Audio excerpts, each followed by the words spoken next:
I'm AZK from Team Dynamic.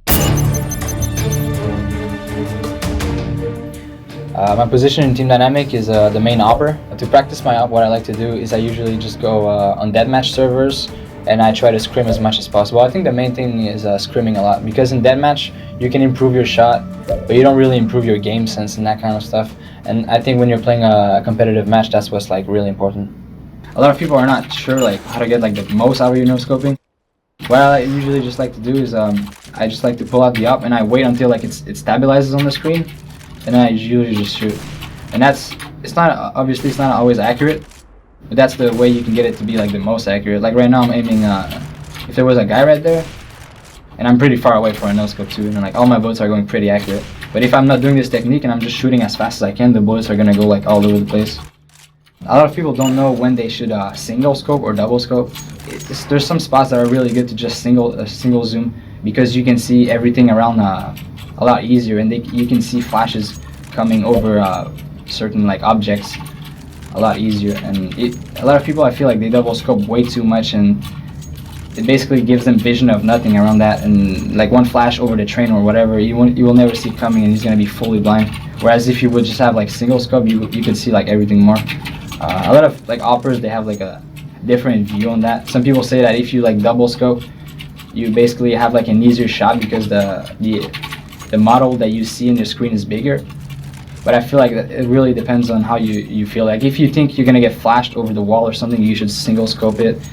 If you think you're gonna get peeked, like if a sniper is gonna come and he's gonna challenge you, then you can safely like double scope and just wait for him to come. This is really cool too at the start of the round. You can watch a ladder drop. You can call to your team when there's people that go down the ladder, and when you have that information, usually your teammates can throw a Molotov or a smoke behind the ladder train, and that's completely like gonna disable any team going out the ladder train. People do this mistake way too often on this map, is like when they go down ladder, they'll usually get down this ladder like really carelessly, and sometimes they'll just go down like in the middle here and start running right away. And that's one of the main things that you don't want to do when you get down. So what you want to do if you're getting down ladder, this is like pretty basic, but it's really helpful too. You want to jump when you're on the ladder, so you get in this corner right there, and then they don't see you, and you can just jump across and they won't even see your feet. And if you have a smoke, you can throw it under the train, and then with that you can easily get out. You can get up on this ladder, but when you're up here you have a good view on pretty much everything. So in my opinion, this is one of the better spots to op. In Counter-Strike Source there was like some barrels right there, so it made it a little bit harder, but this is in CSGO, it's really open, and you can easily op. In my team we call this spot back alley or Ivy, whatever. Usually you want to have like a rifler support you from like somewhere over here. This is actually a really strong spot, like peeking with your left shoulder like this.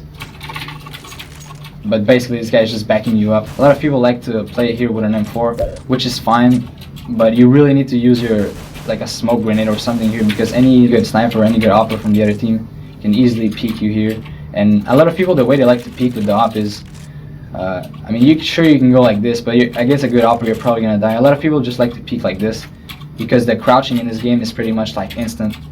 So people just like peek and they crouch, and it basically has like, you have like a smaller hitbox, and usually they're gonna have their crosshair at the chest level. So if you crouch, they're usually gonna have to pull their crosshair a little bit down when you peek and you crouch really fast. So that's gonna give you like a split second to basically shoot him before he can even shoot you back.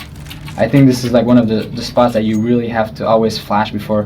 What you can do, that's something I really like doing actually, is having one of my teammates stay far back, and he's gonna hold a flash, and I'm just gonna get close right here, and as soon as I'm ready to peek, he's gonna flash for me from far away. So it's gonna be like an instant flash. They won't have time to dodge it. In my team we call those like pop flashes. And right after that pop flash, I can peek, and then I can hold this angle. And if the sniper is obviously gonna be blind, so he's gonna back off, and I can post up on the angle, and if he re-peeks me, it's going to be an easy kill for me. And while that's happening, if I have a couple teammates right behind me, they can start getting close, and they can start taking control of this spot. And then when they get close, I can pop flash for them again, and then they get out. Usually you want to smoke one side out, and then we can usually just get out, take control of this. And when you have control of like basically this whole lane, if you control this whole area, it's really easy to on this map to win the round.